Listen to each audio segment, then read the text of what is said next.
शेतकरी मित्रांनो, आज दिनांक 26 मे 2025 रोज सोमवार। बऱ्याच भागात पाऊस झालेला आहे। मान्सून सुद्धा महाराष्ट्राच्या काही भागापर्यंत पोहोचलेला आहे। याच कारणास्तव आपण मागच्या 4 महिन्यामध्ये जेवढे काही पॉइंट शोधले असतील, या सगळ्या कामाचं एक समारोपण व्हिडिओ या ठिकाणी आहे। मित्रांनो, आजच्या व्हिडिओमध्ये आपण आरेगाव इथला पॉइंट, तसेच नाशिकमध्ये 1 इंच चालेल अशा पद्धतीचे एक बोरवेल ड्रिल झालेला आहे। मित्रांनो, आपण जवळपास मागच्या 4 महिन्यामध्ये बऱ्याच ठिकाणी पॉइंट दिलेत। काही तुरळक पॉइंट फेल सुद्धा झालेत। मित्रांनो, आपण फक्त एक शोधक आहोत आणि कोणालाही दिलेलं पाणी ते आपण दिलेलं नाही, ते या परमेश्वराने त्याला दिलेलं आहे। एक जागा दाखवण्याचा मान आपल्याला दिला आहे, त्याबद्दल आपण देवाचे प्रथम आभार मानूयात। आणि आतापर्यंत ज्या शेतकऱ्यापर्यंत मी पोहोचलो असेल किंवा काही शेतकऱ्यापर्यंत पोहोचलो नसेल, काहींचं समाधान झालं नसेल, अशा शेतकऱ्यांची प्रथम म्हणजे काही लहान थोर मंडळी असेल, कधी चॅनलवरनं अपशब्द माझ्या तोंडातून तुमच्यासाठी गेला असेल, अशा सर्वांची सर्वप्रथम क्षमा मागतो। मी पंजाब बचाटे पाटील, मुक्काम बोरी पोस्ट सोनाटी, तालुका मेहकर, जिल्हा बुलढाणा। मित्रांनो, यावर्षी जवळपास आपण 150च्या आसपास पॉईंट दिले असतील किंवा 200 झाले असतील। मी कुठल्याही गोष्टीची नोंद ठेवत नाही। त्यापैकी 5 किंवा 10 पॉईंट आपले फेल सुद्धा झालेले आहेत। मित्रांनो, भूगर्भामध्ये कोणाला काही दिसत नाही, परंतु अभ्यासातून आपल्या सर्वांच्या प्रारब्धामध्ये असलेलं पाणी मिळवून देण्याचा एक प्रयत्न मी मागच्या काही वर्षापासून अख्ख्या महाराष्ट्रावर करतो। मित्रांनो, याच काळात बरेच काही शेतकरी बऱ्याच दिवसापासून म्हणजे 1-2 वर्षापासून वाट पाहत आहेत। अशा काही शेतकऱ्यापर्यंत मी पोहोचू शकलो नाही, त्यांच्यासाठी सुद्धा मी पुन्हा एकदा त्यांची क्षमा मागतो। मित्रांनो, जाणून बुजून कोणापर्यंत पोहोचलो नाही असं कधीच घडलं नाही। काही कारणं असतात, माणसामागं प्रत्येकामागं काही ना काही जबाबदाऱ्या आहेत। आणि एक निश्चित सांगतो की ज्या शेतकऱ्यांना आपल्या प्रयोगातून देवाच्या कृपेनं जे पाणी मिळालेलं आहे, त्यामध्ये जेवढं काही तुमचं क्षेत्र असेल, जे काही पाणी मिळालेलं असेल, कोणाला 2 इंच पाणी मिळाले परंतु क्षेत्र कमी आहे, 1.5 एकर 2 एकर 2.5 एकर क्षेत्र आहे, अशा शेतकऱ्यांनी किमान 10-15 झाडं तरी लावा। 5-10 नारळाची, 5-10 आंब्याची झाडं लावा आणि ती जगवा। नाहीत लावलीत, कमीत कमी बांधाला उगवलेली लिंबाची किंवा बिनकाटेरी झाडं तोडू नका। मित्रांनो, मी एक शेतकऱ्याचाच मुलगा आहे आणि याचं कुठलंही मी शिक्षण न घेता एवढ्या मोठ्या प्रमाणावर यश, काही नांदेडचा भाग असेल, कधी लातूर असेल, कधी धाराशिव असेल, कधी सातारा सांगली असेल, कधी रायगड रत्नागिरीचा भाग असेल किंवा कधी नाशिकचा भाग असेल,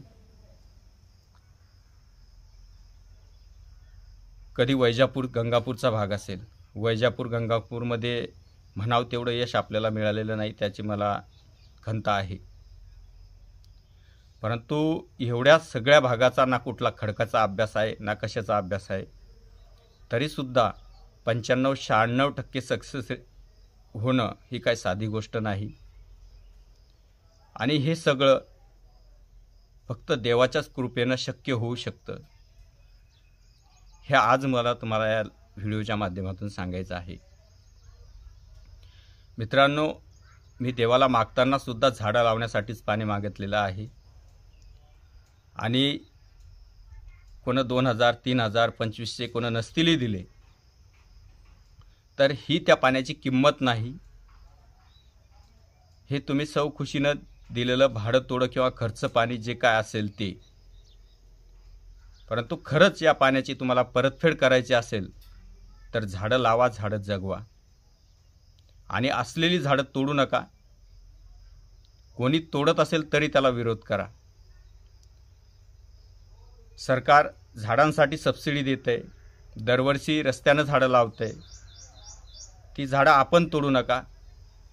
आता प्रत्येक ठिकाणी 4 पदरीकरण चालू आहे रस्त्यांचं, त्यामध्ये 100-100 वर्षांच्या झाडाची कत्तल होते. या सगळ्या गोष्टींना सरकार काहीच करणार नाही, कोणीच काहीच करणार नाही. पर्याय आहे फक्त शेतकरी. मी नेहमीच सांगत आलो की या जगाला वाचवणारा फक्त एक शेतकरी आहे, जो जगाचा पोशिंदा आहे. आणि आपण या जगाचे मायबाप म्हणून पुढे या आणि झाडं लावा. एवढी एक विनंती आज करतो. मला माहीत आहे यानंतर आपले व्हिडिओ जास्त काही कोणी पाहणार नाही, कारण आपला सेक्शन संपलेला आहे, आपलं काम सध्या संपलेलं आहे. मित्रांनो, भाऊ वारण्या अगोदरचा बचाटे वेगळा होता आणि त्याचा भाऊ वारल्यानंतरचा बचाटे वेगळा आहे. आज मी कुठलंही मनामध्ये स्वार्थ ठेवून कोणाच्याही क्षेत्रामध्ये उतरत नाही. रात बेरात, ऊन पाऊस कधीच कशाची पर्वा न करता मी या 2 वर्षामध्ये काम केलंय आणि त्याचं भरपूर यश परमेश्वराने दिलंय. मित्रांनो, देणं घेणं आपल्या हातामध्ये काहीच नाही. मी पहिलं सुद्धा तुम्हाला सांगितलंय की भूगर्भामध्ये कोणाला दिसत नाही. जेवढं काही आपण या नारळाच्या बेसवर आत्तापर्यंत पॉईंट दिलेत, हे फक्त त्या नारळामध्ये काहीतरी परमेश्वरी शक्ती आहे म्हणून हे सगळं यश आहे. आणि नारळ कुठं उचलायचं आणि काही कुठं नाही उचलायचं हे त्याच्याच हातात आहे. तुमच्या काड्या कुठं फिरवायच्यात ती कुठं नाही फिरवायच्यात हे सुद्धा वरच्याच्या हातात आहे. त्यामुळे आपण कितीही प्रयोग केले. आता काही हा व्हिडिओ बघून म्हणत असतील की अभ्यास करा, अभ्यासानेच सगळं काही होऊ शकतं. मी जवळपास विचार करा 92 सालापासून पाणी शोधतो. आज किती वर्ष झाली, मग तरीही एखाद्या ठिकाणी अपयश येतं, तर याला आपल्याही काही चुका यामध्ये असू शकतात. आज या व्हिडिओमध्ये जाहीरपणे सांगतो की असं कुठलंच क्षेत्र नाही की त्या क्षेत्रामध्ये पाणी मिळू शकत नाही. फक्त आपले कर्म आणि आपले विचार चांगले असावेत.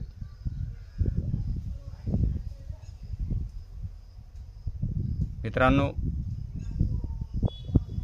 भाऊ वारल्यानंतर घरी आईबाबा आहेत, एक वेडी मुलगी आहे 15 वर्षाची. आज हे मूग जे दिसत आहेत तुम्हाला, हे सुद्धा शेत बटाईनं दिलं आहे. म्हणजे तुमच्याकडं हिश्श्यानं कशानं म्हणतात, हिश्श्यानं दिलं आहे, अर्ध्या हिश्श्यानं.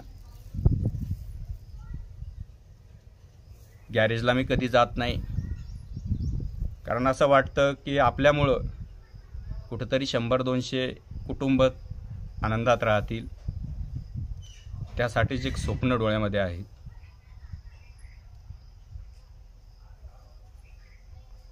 आणि अजून काही शेतकऱ्यांची अपेक्षा आहे की त्यांच्यासाठी पाणी शोधावं. प्रयत्न करूयात. आता आज थोडा पाऊस उघडला आहे. काही नांदेड तेलंगणाचे राहिलेले पॉईंट असतील किंवा जवळपासचे पॉईंट असतील, त्यांची इच्छा असेलच की बाबा नाही काही करून याच, त्यांच्यासाठी या पुढच्या 2 दिवसामध्ये प्रयत्न असेल. सागर लोखंडेचा नंबर तुमच्याकडे आहे. मित्रांनो, जाता जाता एवढं सांगतो की आपल्या कुटुंबाची काळजी घ्या. जसं मी नाशिकमध्ये पाणी शोधत असताना माझ्या भावाचे मला कॉलही आले, मॅसेजही आले, पण ते मी त्यावेळेला वाचू शकलो नाही. आज माझ्या हातामध्ये काहीच उरलेलं नाही. परंतु असं आयुष्य कोणाचंही होऊ नये. आपल्या घरामध्ये एखादी व्यक्ती तरी असते की आपण तिच्यावर जीवापाड प्रेम करत असतो आणि ती गेल्यानंतर आयुष्यामध्ये काहीच शिल्लक राहत नाही. त्यामुळं तुमच्या आनंदात माझा आनंद आहे एवढा आज या 26 मेच्या व्हिडिओमध्ये सांगतो आणि थांबतो. धन्यवाद. जय महाराष्ट्र, जय किसान, जय म्हसोबा महाराज, हर हर महादेव. नमस्कार.